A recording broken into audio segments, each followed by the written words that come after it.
Donc bienvenue à ce panel sur les jouets, donc les figurines Miro Mécano. Donc on va parcourir les différentes gammes de la marque française qui distribuait les figurines de la Guerre des Étoiles dans les années 80. Alors, juste avant de commencer, Mécano en fait qui distribuait les figurines dans les années 80 en France, donc qui était le licencié en fait pour le distributeur officiel pour la France. En fait, c'est un ensemble de marques que tout le monde connaît, que vous avez forcément. Et encore, là, je ne vous présente qu'une partie des marques, des gammes et des marques qui constituent Mécano. Donc, effectivement, on a. Alors, c'est tout un ensemble en fait, de sociétés et de filiales, comme effectivement Limbros, Miro, plus tard, ensuite, Airfix, Parker qui sont venus les rejoindre, Jamarex qui étaient les poupées. Qu'est-ce qu'il y avait d'autre? Capiepa, voilà, donc un certain nombre de marques très connues et de produits également très connus. Ils n'y sont pas tous non plus, hein.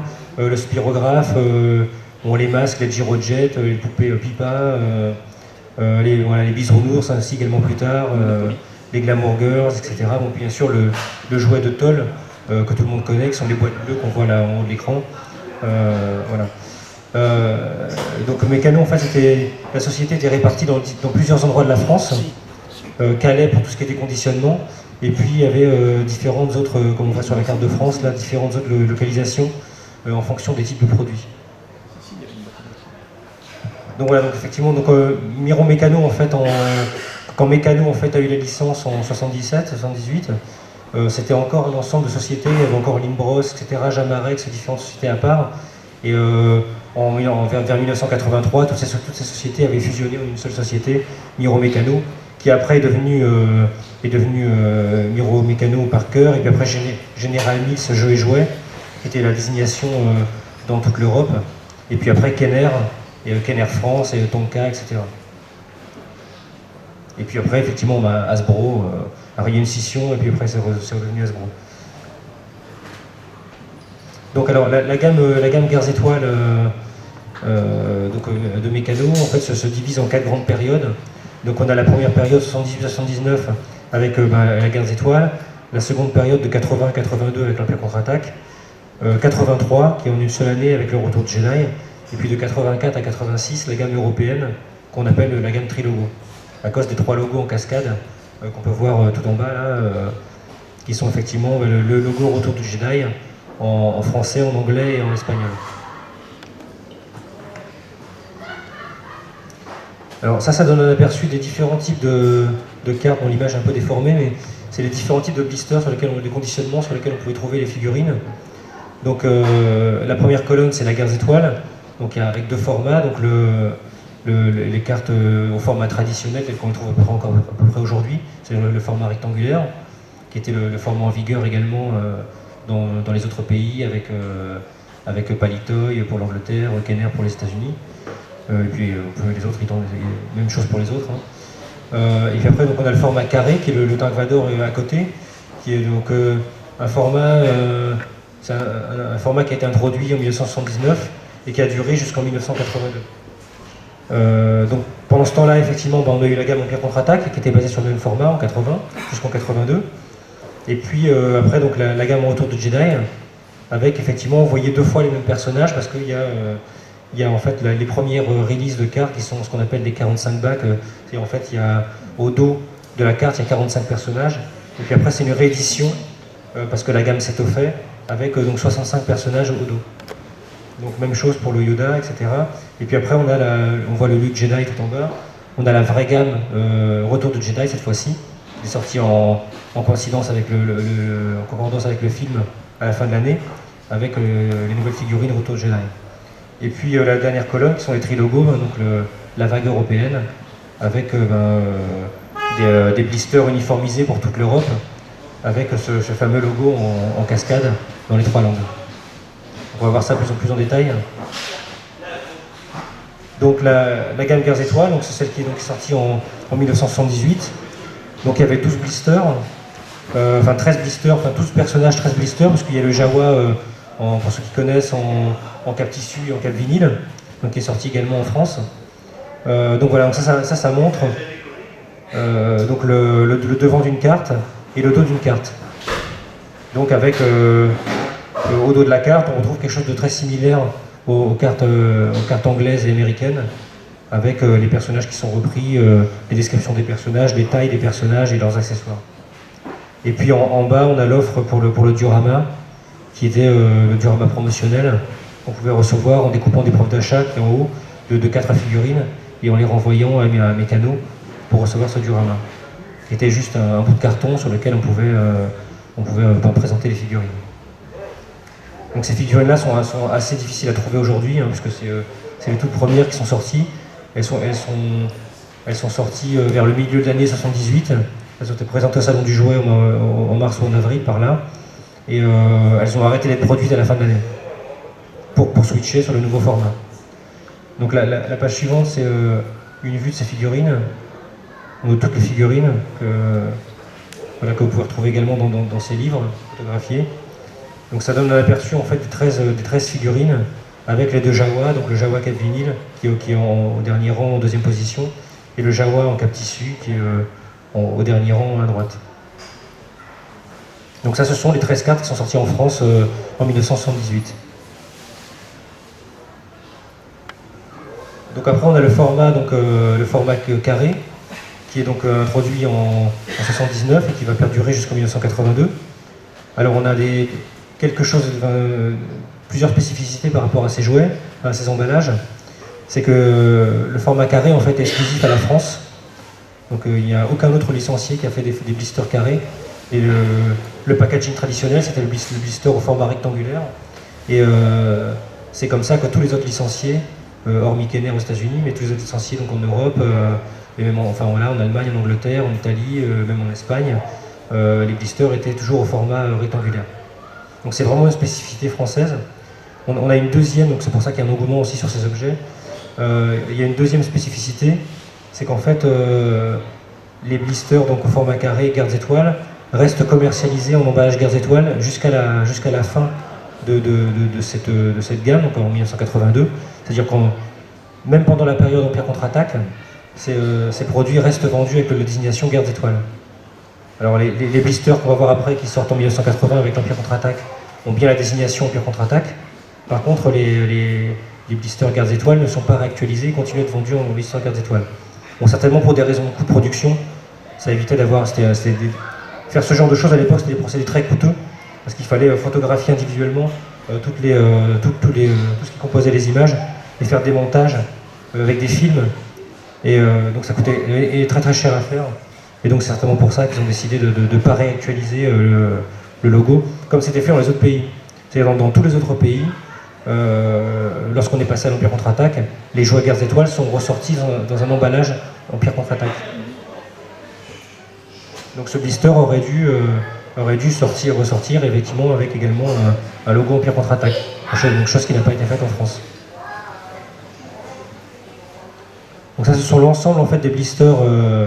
Donc on pouvait trouver la première série et la deuxième série, donc qui sont les 8 figurines supplémentaires.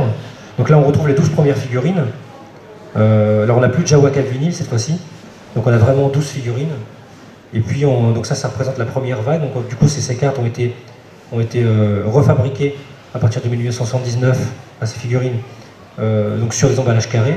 Et puis donc progressivement, à partir de 80-81, on a donc les 8 dernières figurines, donc les Cantina Aliens, Luke Pilote, l'Ax-5 D4 et les 2 droïdes, qui ont été ajoutés donc à la gamme.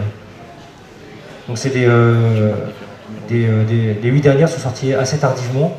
C'est-à-dire qu'en fait on a trouvé facilement toutes les cartes gardes étoiles à nouveau en 79, en 80 également, alors qu'il y avait l'Empire contre-attaque. Et les nouveaux personnages gardes étoiles sont sortis plus sur la fin de l'année. J'ai pas la date exacte, mais plus vers la sortie du film, et les pouvoirs après la sortie de l'Empire contre-attaque, puisque ce sont des objets qui sont copyrightés 1981. Donc ça c'est une photo en fait que j'ai fait récemment avec mes objets. Et je la dévoile en exclusivité. Ici il y a une autre exclusivité. Et donc c'est des choses qui sont assez difficiles à réunir aujourd'hui. Donc après, donc, la gamme Empire contre-attaque, donc à partir de 1980, donc on a, cette fois-ci donc un emballage qui est vraiment fait au logo Empire contre-attaque, avec un dos de blister actualisé. Alors il est partiellement actualisé, c'est-à-dire qu'on voit il y a que 6 figurines, c'est celles qui sont sur fond gris. Il n'y a que 6 figurines représentées de l'Empire contre-attaque, et le dos ne sera pas actualisé pour le reste de la gamme. Alors ces 6 figurines, en fait, ça correspond aux 6 qui sont sortis en 1980. C'est les nouveautés en fait de 1980. Et malgré le fait qu'il y a encore des sorties en 81 et en 82, le dos ne sera pas actualisé. Certainement, encore une fois, parce que c'était des procédés très coûteux à mettre en place. Donc la photo suivante, c'est vraiment une exclusivité que je dévoile ici en avant-première. C'est la photo en fait de tous les blisters, donc mis côte à côte de l'Empire contre-attaque. Donc c'est une assez belle gamme. Voilà, donc je vous laisse l'admirer dans quelques secondes. Donc vous pouvez retrouver également ces photos dans les livres, mais là, là ce sont des photos individuelles, là c'est vraiment une photo complète avec les cartes mises sur la même photo, en fait, c'est pas un photomontage. Donc on retrouve quelques petites différences de graphisme sur ces cartes. On voit donc il y a les 5 premières en haut et la 6e qui sont le Snowtrooper donc au 2e rang. Ont un double liseré en fait, juste fait avec des traits. Donc on voit ces 2 petits traits, très fins, qui font le liseré en fait.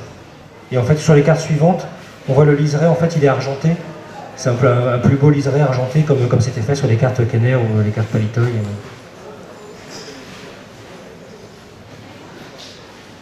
Donc ensuite on a la gamme Retour de Jedi. Donc en fait cette gamme sort en 1983. Alors elle commence donc à partir de 1983, donc tous les blisters carrés ne sont plus produits. On les trouve encore en magasin parce que bon, tout n'a pas forcément été vendu. Par contre là c'est vraiment la nouvelle gamme qui arrive en début d'année. Alors en fait cette gamme là n'est vendue qu'en 1983 et elle est divisée en fait en 2 séries. C'est-à-dire qu'en fait on a donc ces fameux 45 bacs avec 45 personnages au dos.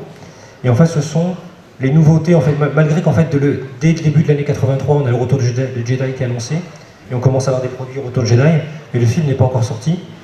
Et donc, en fait, on n'a pas le droit de montrer les nouveaux personnages. Et donc, ce sont uniquement des rééditions de personnages Guerres étoiles et Empire contre-attaque qui sortent en emballage Retour de Jedi. Même chose pour les vaisseaux. On a de nouveaux vaisseaux qui arrivent sur le marché français, qui étaient déjà, là, on voit pas les vaisseaux dans cette présentation, mais on a on ne va pas en détail, et on a donc des vaisseaux qui n'étaient pas encore sortis en France, et qui sortent en France en emballage Retour de Jedi, mais qui sont des vaisseaux issus des précédentes gammes, notamment Empire contre-attaque. Il faut savoir, en fait, au passage, effectivement, la gamme Empire contre-attaque a été diffusée en France, effectivement, de 80 à 82, avec très peu de produits en 80, et encore moins pour les vaisseaux, et du coup, c'est une gamme très courte. Et effectivement, quand on arrive en 83, avec l'annonce du Retour de Jedi, on a, comme on a vu au slide précédent, on a 19 figurines qui sont sorties en Empire contre-attaque, et on a très peu de véhicules, d'accessoires qui sont sortis, comparé au marché anglais ou américain. Donc du coup, là effectivement, on a un certain nombre de cartes de personnages qui ressortent, donc qui étaient déjà sortis précédemment en emballage Guerres étoiles ou Empire contre-attaque, qui ressortent en emballage Retour de Jedi.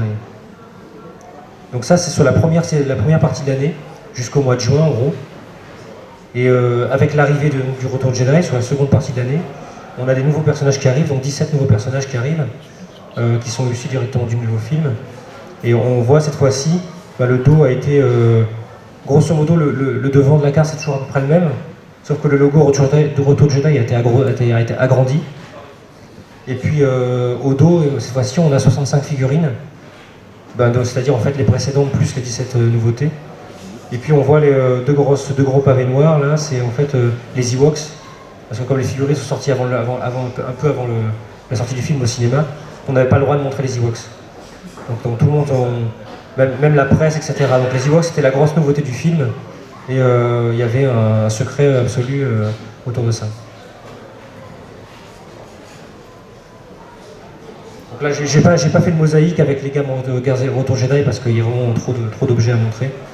Et puis donc à partir de 1984, alors la gamme Jedi, elle ne dure vraiment que sur 1983.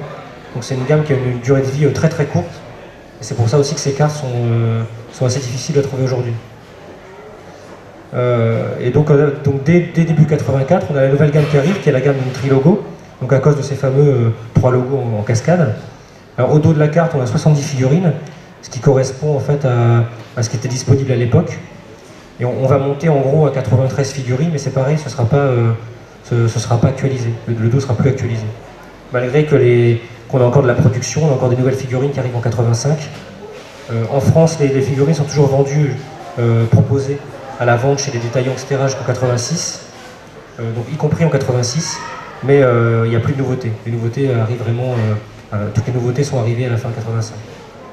Donc ça, j'ai mis, plutôt que de montrer les figurines précédemment sorties, j'ai illustré cette partie-là avec les Hackface, qui était l'une des dernières figurines sorties sur le marché européen.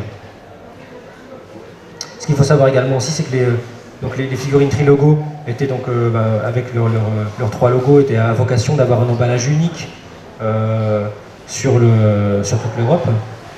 Et donc c'était donc dans le but de réduire les coûts et d'uniformiser vraiment les emballages dans tous les pays.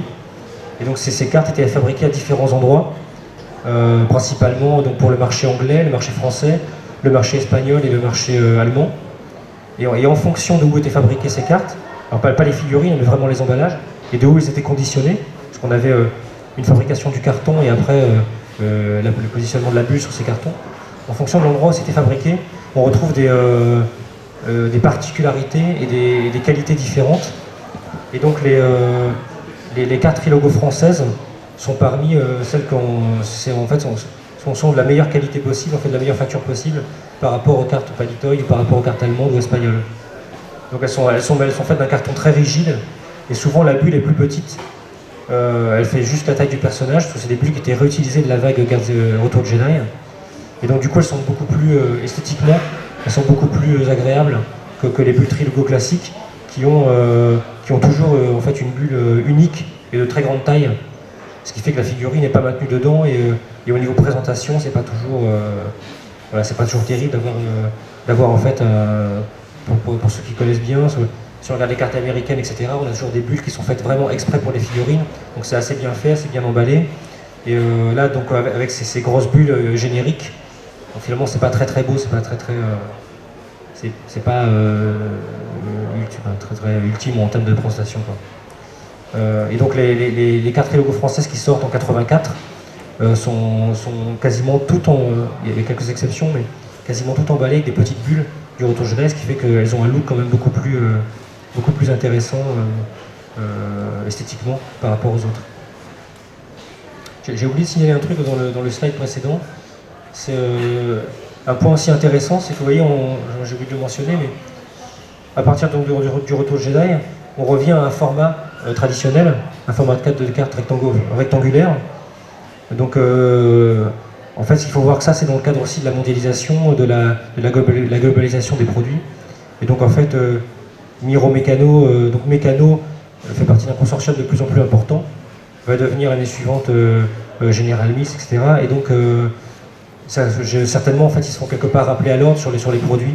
Et donc ils doivent rebasculer sur ce format générique commun à tous les licenciés, quels que soient les pays. Et d'ailleurs, donc ça c'est la première étape. Ça permet effectivement de retrouver une homogénéité dans les produits, quel que soit le pays dans lequel on se trouve. Et par contre, on trouve toujours les noms de personnages en français, pour la plupart. Donc là, on voit Luke avec un C, on a Chic Tabar pour Chewbacca. Et la deuxième étape, c'est que quand au milieu de l'année, les figurines Retour Jedi arrivent, bon, on voit c'est encore marqué en français, mais certaines figurines, on voit leurs noms réunifiés vers des noms anglais. Donc par exemple, le Z6PO redevient C3PO et Chic Tabar redevient Chewbacca.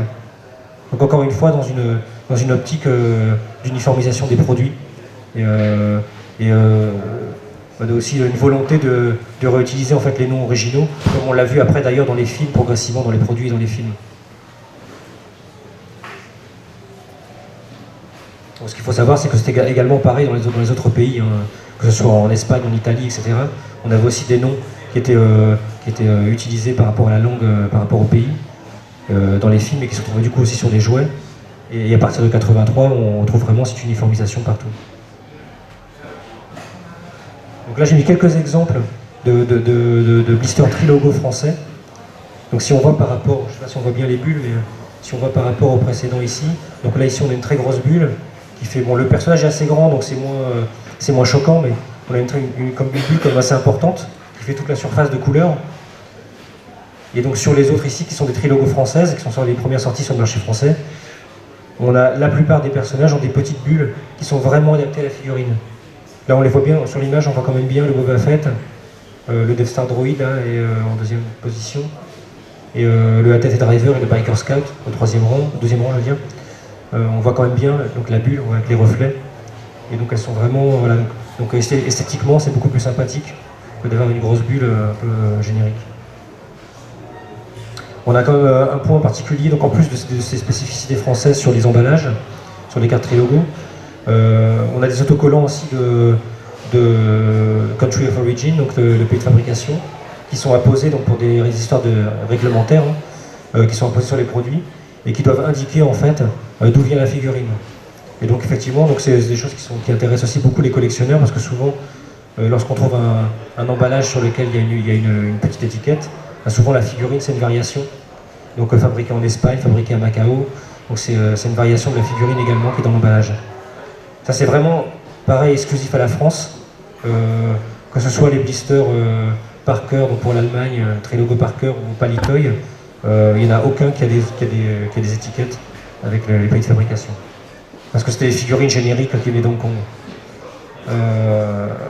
Voilà, et puis on a aussi, vous voyez, si on regarde la première carte, le Stormtrooper, on a aussi le trou pour l'attache en rayon, qui est différent aussi, qui est un peu plus gros, peut-être pour... Alors ça c'est plus typique des cartes françaises et des trilogos espagnols aussi. Et donc on a une dernière spécificité pour la France, c'est que le général Madine, donc, qui est donc le deuxième ou troisième rang, n'est sorti en trilogo qu'en France. Et donc c'est donc voilà, autant c'est une figurine parmi les plus courantes qui existent. Je pense qu'on peut la trouver aujourd'hui toujours sur eBay neuve pour 5-6 €. Et autant c'est une figurine la plus commune qui soit, même en carte Auto Jedi, Kenner, etc. Et pourtant voilà, c'est la plus rare, c'est une des plus rares de toutes les figurines de production. Donc enfin la figurine, bon, pas en elle-même, mais son conditionnement. Donc c'est une des plus rares qui existent vraiment en produit, je veux dire de production, c'est-à-dire pas un prototype, etc. C'est en produits standards qui sont retrouvés sur les étalages, c'est une des plus rares. Tout pays confondu. Alors après, donc, on va passer brièvement donc, sur les vaisseaux. Donc ça c'est quelques exemples de vaisseaux qu'on pouvait trouver donc à la guerre des étoiles et puis Empire contre-attaque. Donc on voit par exemple le X-Wing a été réédité 3 fois. Donc d'abord en 78 avec le logo Mécano, c'est le deuxième en haut, avec le logo bleu et rouge de Mécano. Et puis après il a été réédité en 79, donc c'est la boîte rouge en bas à droite. Donc c'est pour faire matcher en fait la charte graphique en fait avec le véhicule, la boîte américaine. Donc on voit le logo en fait qui est toujours le logo Mécano en plus petit, en bleu et rouge. Donc c'était la version électronique cette fois-ci, dans 79. Et puis en 80, on revient à nouveau, enfin la boîte est actualisée avec le logo Miro Mécano, donc on le voit au milieu en bas. Pour le TIE Fighter, il y a une boîte standard qui est sortie en 1978 en français.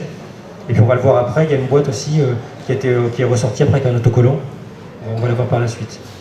Et puis donc on a des vaisseaux, donc effectivement Empire contre-attaque. Comme je disais tout à l'heure, en fait, en Empire contre-attaque, on a eu très peu de choses pendant la période d'Empire contre-attaque, réellement.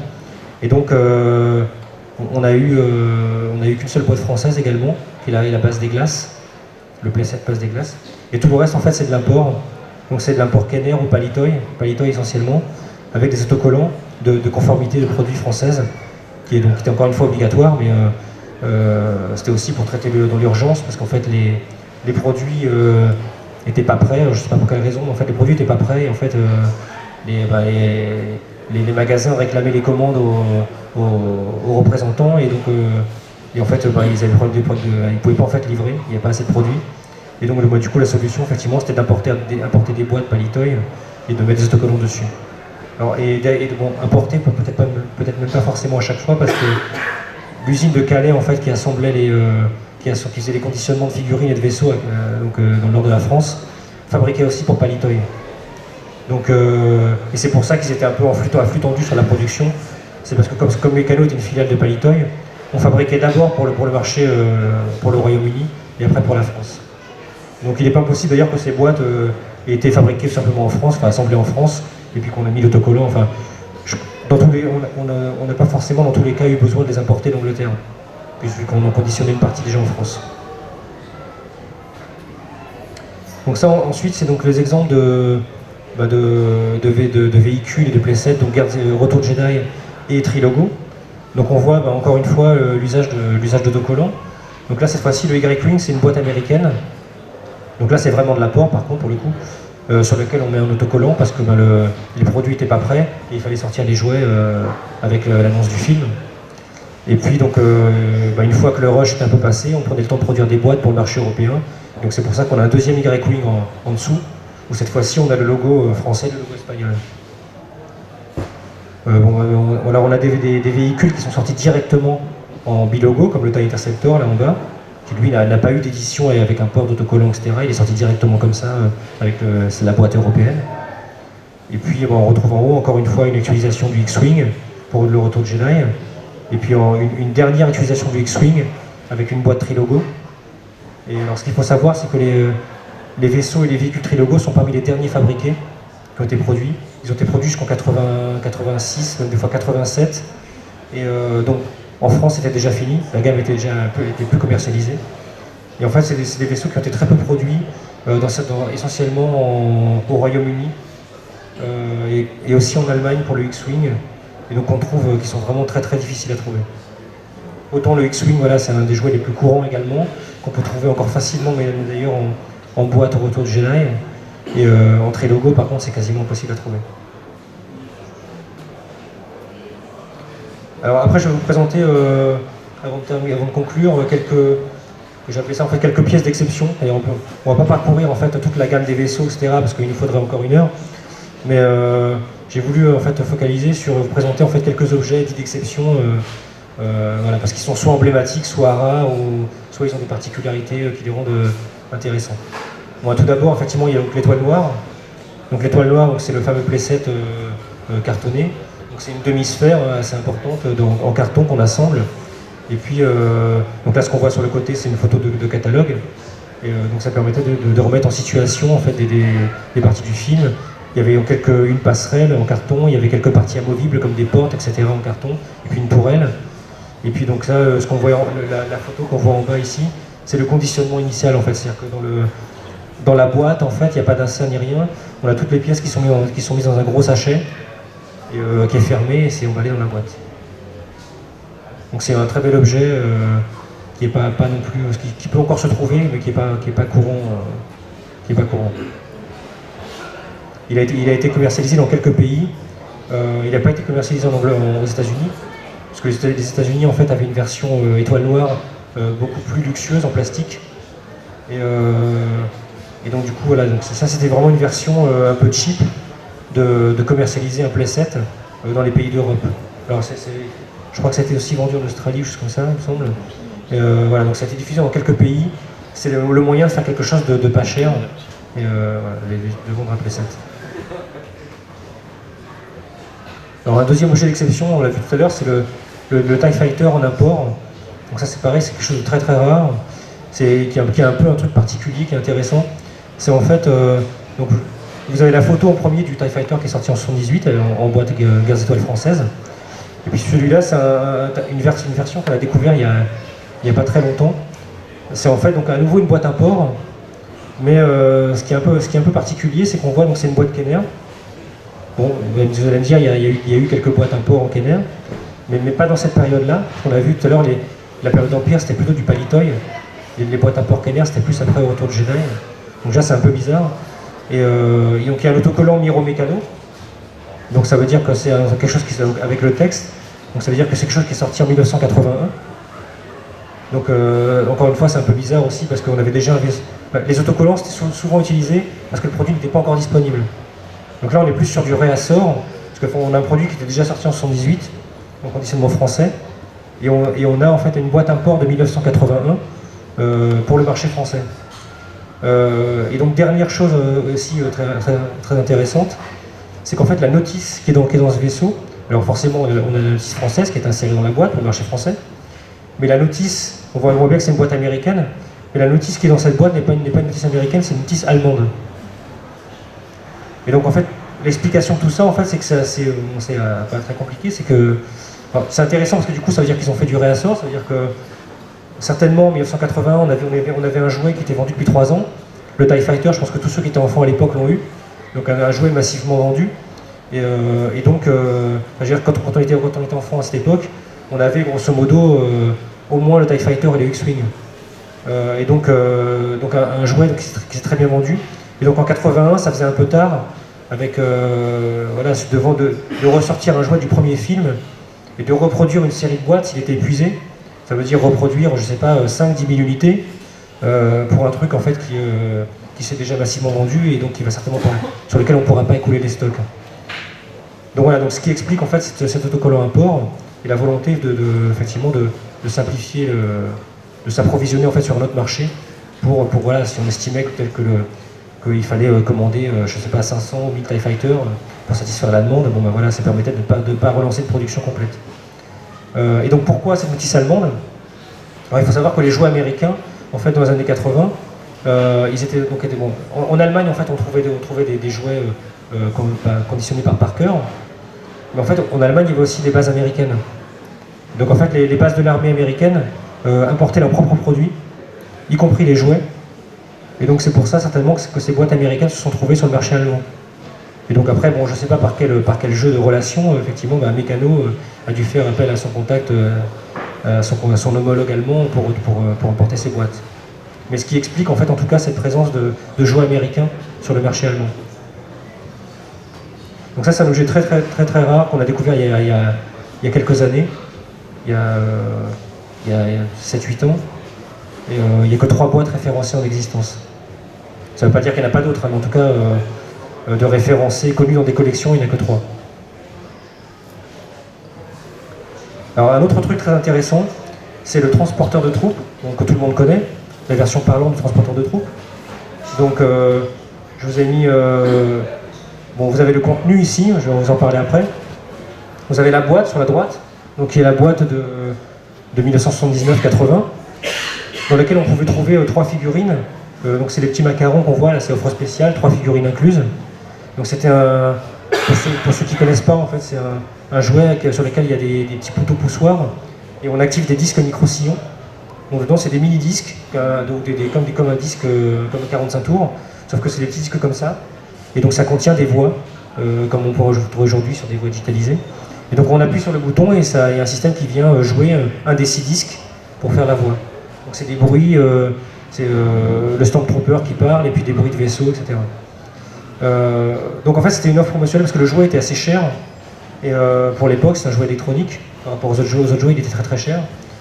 Et donc le moyen de mettre des figurines, c'était peut-être aussi le moyen d'avoir un petit bonus et de faire passer un peu la pilule du prix, quoi. Alors dans cette boîte il y avait 2 Stormtroopers et un R2D2, et on voit la notice garde étoile Mécano. Pour l'anecdote aussi, moi quand j'étais dans les rayons à l'époque avec mes parents, en fait il y avait des cerclages à l'époque, et ce qu'on faisait c'est qu'on ouvrait les cerclages pour vérifier que le contenu, qu'il y avait bien tout ce qui était censé y avoir dedans. Et en fait, quand on ouvrait en fait ces boîtes-là, bien souvent il n'y avait pas les Stormtroopers, ni le R2D2, il y avait les Cantina Aliens, il y avait 3 Cantina Aliens. Alors de mémoire par contre je ne sais plus exactement lesquels parmi les 4.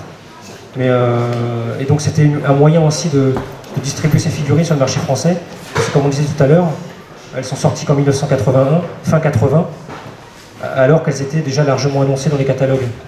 Et donc elles ne sont sorties vraiment sur les emballages qu'à la fin de 80. Et donc ça permettait certainement aussi de commencer à écouler ces figurines, parce qu'elles n'étaient pas encore disponibles. Alors, la particularité de ce qui en fait une pièce d'exception, c'est en fait c'est la boîte du dessous. Alors on voit la boîte du dessus là, c'est la version distribuée en France. C'est une boîte Palitoy, il n'y a pas eu de boîte imprimée française. c'est une boîte Palitoy sur laquelle il y a des autocollants.